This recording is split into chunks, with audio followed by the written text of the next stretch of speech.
Hi everyone, I am Darshan, student of Interface College, Davanagere. This is my second video. Today we will discussing about programming instruction and what is program, software, types of software and application software and also system software. Let's discuss about one by one. Instructions. Instruction in C are the commands in the program that will instruct C compiler to perform specific task or actions. Instruction is nothing but acts like a command. Command ಅಂದ್ರೆ order ಮಾಡೋದು. Not only C, in every programming language, instructions are there. An instruction set is a group of commands for a central processing unit in machine language. Set of instruction ಅಂದ್ರೆ ಅದೊಂದು ಸೂಚನೆಗಳ ಗುಂಪು ಸಿಪಿಯುಗೆ ತನ್ನದೇ ಆದ ಭಾಷೆಯಾದ machine language ಮುಖಾಂತರ command ಆಜ್ಞೆ ಮಾಡುತ್ತೆ. ಅದು ಪ್ರೋಗ್ರಾಮ್ ಮುಖಾಂತರ ಈ ಇನ್ಸ್ಟ್ರಕ್ಷನ್ ಏನ್ ಹೇಳುತ್ತೆ ಅನ್ನೋದನ್ನ ನೋಡೋಣ. This is what program of simple calculator. Program we perform arithmetic operation like addition, subtraction, multiplication, division. Programming ಬಗ್ಗೆ ಜಾಸ್ತಿ ತಲೆ ಕೆಡಿಸ್ಕೋಬೇಡಿ. ನೆಕ್ಸ್ಟ್ ವಿಡಿಯೋದಲ್ಲಿ ಇದ್ರ ಬಗ್ಗೆ ಕ್ಲಾರಿಟಿ ಕೊಡ್ತಾ ಹೋಗ್ತೀನಿ. ಈ ಬ್ಲಾಕ್ ಬಂದ್ಬಿಟ್ಟು ಅಡಿಷನ್ಗೋಸ್ಕರ and next block subtraction and ಇದು ಮಲ್ಟಿಪ್ಲಿಕೇಶನ್ಗೆ. ಇಲ್ಲಿ ನಾವು ಡಿವಿಷನ್ಗೆ 2 ಆಪರೇಟರ್ನ ಯೂಸ್ ಮಾಡ್ತೀವಿ. ಅದ್ರ ಬಗ್ಗೆನೂ ಮುಂದೆ ಹೇಳ್ತಾ ಹೋಗ್ತೀನಿ. ಬನ್ನಿ ಔಟ್ಪುಟ್ ನೋಡೋಣ. ಯಾವ ಆಪರೇಟರ್ನ ಪರ್ಫಾರ್ಮ್ ಮಾಡ್ಬೇಕು ಅಂತ ಕೇಳ್ತಿದೆ. Plus enter. ಫಸ್ಟ್ ನಂಬರ್ನ ಎಂಟರ್ ಮಾಡ್ತಿದ್ದೀನಿ, ಸೆಕೆಂಡ್ ನಂಬರ್ ಎಂಟರ್ ಮಾಡ್ತಿದ್ದೀನಿ. ನೋಡಿ 40 + 40 80. ಈ ತರ ನಮಗೆ ಕ್ಲಿಯರ್ ಔಟ್ಪುಟ್ ಸಿಗ್ತಾ ಹೋಗುತ್ತೆ. That is what instruction. ಇಲ್ಲಿ ಕಂಪೈಲರ್ಗೆ ಆರ್ಡರ್ ಮಾಡ್ತಿದೀವಿ ನಾವು. 2 ನಂಬರ್ನ ತಂದು ಯಾವ ತರ ಆಪರೇಷನ್ ಪರ್ಫಾರ್ಮ್ ಮಾಡಬೇಕು ಅಂತ ಹೇಳ್ತಿದೀವಿ. That is nothing but instruction. Okay. Program. A computer program is a sequence or set of instructions that a computer follows to perform specific task. Program ಅನ್ನೋದು ಸೂಚನೆಗಳ ಗುಂಪು. ಅದು ಹೇಗೆ ವರ್ಕ್ ಮಾಡುತ್ತಪ್ಪ ಅಂದ್ರೆ ಕಂಪ್ಯೂಟರ್ಗೆ ಯಾವ ತರ ಟಾಸ್ಕ್ ನ ಪರ್ಫಾರ್ಮ್ ಮಾಡಬೇಕು ಅನ್ನೋದ್ರ ಬಗ್ಗೆ ಕ್ಲಾರಿಟಿ ಕೊಡ್ತಾ ಹೋಗುತ್ತೆ. ಇದು ಹೇಗೆ ವರ್ಕ್ ಮಾಡುತ್ತೆ ಅಂತ ನೋಡೋಣ ಬನ್ನಿ. The program is return in a programming language. Program ಅನ್ನೋದು ಪ್ರೋಗ್ರಾಮಿಂಗ್ ಲ್ಯಾಂಗ್ವೇಜ್ ಅಲ್ಲೇ ಇರಬೇಕಾಗುತ್ತೆ. The program is loaded into memory by the operating system. ಇದು ಹೇಗೆ ಮೆಮೊರಿಯಲ್ಲಿ ಲೋಡ್ ಆಗಿರುತ್ತೆ ಅಂದ್ರೆ by through operating system. Operating system ಮುಖಾಂತರ ಮೆಮೊರಿಯಲ್ಲಿ ಲೋಡ್ ಆಗಿರುತ್ತೆ ಪ್ರೋಗ್ರಾಮ್ ಅನ್ನೋದು.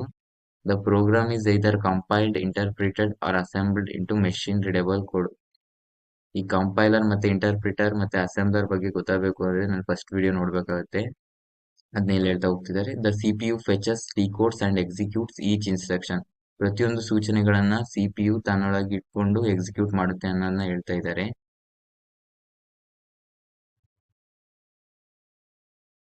Next we will discussing about software.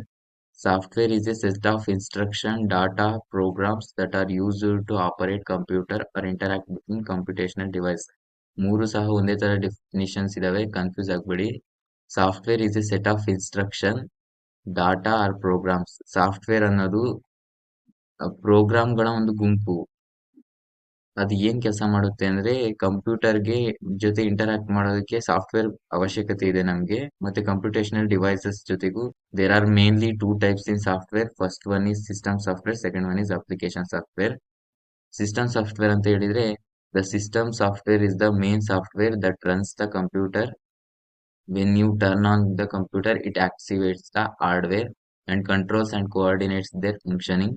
The application programs are also controlled by the system software.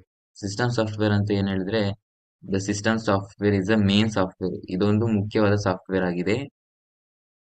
ಇದು ಕಂಪ್ಯೂಟರ್ ನಲ್ಲಿ ವರ್ಕ್ ಆಗುತ್ತೆ. When you turn on the computer, ನೀವು ಯಾವಾಗ computer ನ ಆನ್ ಮಾಡ್ತೀರೋ ಆಗ ಇದು ಆಕ್ಟಿವೇಟ್ ಆಗುತ್ತೆ. ಇದು ಹಾರ್ಡ್ವೇರ್ ನ ಕಂಟ್ರೋಲ್ ಮಾಡುತ್ತೆ ಅಂಡ್ ಫಂಕ್ಷನ್ಸ್ ನ ಪರ್ಫಾರ್ಮ್ ಮಾಡುತ್ತೆ. The application program are also controlled by the system software. Next one application software ಕೂಡ ಸಿಸ್ಟಮ್ ಸಾಫ್ಟ್ವೇರ್ ಆಧಾರದ ಮೇಲೆ ವರ್ಕ್ ಆಗುತ್ತೆ ಅಂತ ಹೇಳ್ತಾ ಇದ್ದಾರೆ. Next application software. Application software is a set of programs designed to perform a specific task. It does not control the working of a computer as it is designed for end users. A computer run without application software. Application software can be easily installed or uninstalled as user required. Application software is a set of programs. ಇದು set of programs ಆಗಿದೆ design to perform a specific task. ಒಂದು specific task ನ complete ಮಾಡೋಕ್ಕೋಸ್ಕರ application software use ಆಗುತ್ತೆ. It does not control the working of computer system. ಇದು system software ತರ computer ನ control ಮಾಡಲ್ಲ. ಇದು ಯೂಸರ್ಗೋಸ್ಕರನೇ ಡಿಸೈನ್ ಆಗಿರುವಂತ ಸಾಫ್ಟ್ವೇರ್ ಆಗಿದೆ. A computer can run without application software. Application software ಅನ್ನೋದು ಸಿಸ್ಟಮ್ ಸಾಫ್ಟ್ವೇರ್ ಇಂದಾನೆ ವರ್ಕ್ ಆಗೋದು. ಸಿಸ್ಟಮ್ ಸಾಫ್ಟ್ವೇರ್ ಇಲ್ಲ ಅಂದ್ರೆ ಇದು ವರ್ಕ್ ಆಗಲ್ಲ. Application software can be easily install or installed as user required. Application software ನ ಯಾವಾಗ ಬೇಕಾದ್ರೂ ಇನ್ಸ್ಟಾಲ್ ಮಾಡಬಹುದು, ಅನ್ಇನ್ಸ್ಟಾಲ್ ಕೂಡ ಮಾಡಬಹುದು as per user requirement. Whole control is in that users. System software ಮತ್ತೆ ಅಪ್ಲಿಕೇಶನ್ ಸಾಫ್ಟ್ವೇರ್ ಬಗ್ಗೆ ಏನ್ ಡಿಫ್ರೆನ್ಸ್ ಇದೆ ಅನ್ನೋದು ನೋಡೋಣ. System software it is used for operating computer hardware. ಇದು ಕಂಪ್ಯೂಟರ್ ಹಾರ್ಡ್ವೇರ್ ನ ಆಪರೇಟ್ ಮಾಡುತ್ತೆ ಸಿಸ್ಟಮ್ ಸಾಫ್ಟ್ವೇರ್ ಅನ್ನೋದು. ಅದೇ ರೀತಿ ಅಪ್ಲಿಕೇಶನ್ ಸಾಫ್ಟ್ವೇರ್ ನೋಡ್ತಾ ಹೋದ್ರೆ it is used by user to perform specific task. ಇದು ಯೂಸರ್ಗೋಸ್ಕರನೇ ಡಿಸೈನ್ ಆಗಿರುವಂತ software to perform specific task. ಒಂದು ನಿರ್ದಿಷ್ಟವಾದ ಕಾರ್ಯನ ಮಾಡೋದಕ್ಕೋಸ್ಕರ ಈ ಸಾಫ್ಟ್ವೇರ್ ನ ಯೂಸ್ ಮಾಡಲಾಗುತ್ತೆ. System software are installed on the computer when operating system is installed. System software ಯಾವಾಗ ಆಪರೇಟಿಂಗ್ ಸಿಸ್ಟಮ್ ಇನ್ಸ್ಟಾಲ್ ಆಗಿರುತ್ತೋ ಅದೇ ಟೈಮಲ್ಲಿ ಇನ್ಸ್ಟಾಲ್ ಮಾಡಲಾಗುತ್ತೆ. ಆಪರೇಟಿಂಗ್ ಸಿಸ್ಟಮ್ ಬಗ್ಗೆ ಹೇಳ್ತಾ ಹೋಗ್ತೀನಿ ಮುಂದೆ. Application softwares are installed according to users requirement. Application software ಅನ್ನೋದು ಅಕಾರ್ಡಿಂಗ್ ಟು ಯೂಸರ್ ವರ್ಕ್ ಆಗೋಗ್ತಾ ಹೋಗ್ತದು. In general the user does not interact with system software because it works on the background. In general ಆಗಿ ಹೇಳ್ಬೇಕು ಅಂದ್ರೆ user system software ಜೊತೆ interact ಮಾಡೋಕ್ಕಾಗಲ್ಲ, ಯಾಕಂದ್ರೆ ಇದು ಬ್ಯಾಕ್ ಗ್ರೌಂಡ್ ಅಲ್ಲಿ ವರ್ಕ್ ಆಗ್ತಾ ಇರುತ್ತೆ. ಇದು ಪ್ರೋಸೆಸ್ ಎಲ್ಲ ಬ್ಯಾಕ್ ಗ್ರೌಂಡ್ ಅಲ್ಲಿ ನಡೀತಾ ಹೋಗುತ್ತೆ. ಇನ್ general the user interact with application software. Application software ಅಲ್ಲಿ ಯೂಸರ್ ಇಂಟರಾಕ್ಟ್ ಮಾಡಬಹುದು. ಟು ಪರ್ಫಾರ್ಮ್ ಸ್ಪೆಸಿಫಿಕ್ ಟಾಸ್ಕ್ ಮಾಡಬೇಕು ಅಂದ್ರೆ ಯೂಸರ್ ಮತ್ತೆ ಅಪ್ಲಿಕೇಶನ್ ಸಾಫ್ಟ್ವೇರ್ ಮಧ್ಯೆ ಇಂಟರಾಕ್ಟ್ ಆಗ್ತಾ ಹೋಗುತ್ತೆ. System software can run independently. It provides platform for running application software. System software ಸ್ವತಂತ್ರವಾಗಿ ಕೆಲಸ ಮಾಡ್ತಾ ಹೋಗುತ್ತೆ. It provides platform for running application software. ಇದು ಅಪ್ಲಿಕೇಶನ್ ಸಾಫ್ಟ್ವೇರ್ ಕೂಡ ರನ್ ಆಗೋಕ್ಕೆ ಒಂದು ಸೂಟಬಲ್ ಎನ್ವೈರನ್ಮೆಂಟ್ ನ ಕಲ್ಪಿಸಿಕೊಡುತ್ತೆ. Application software can run independently. They can't run without the presence of system software. Application software ಅನ್ನೋದು ಇಂಡಿಪೆಂಡೆಂಟ್ಲಿ ರನ್ ಆಗಲ್ಲ. Without the presence of system software application software ಅಲ್ಲಿ ಏನು ಮಾಡೋಕ್ಕಾಗಲ್ಲ.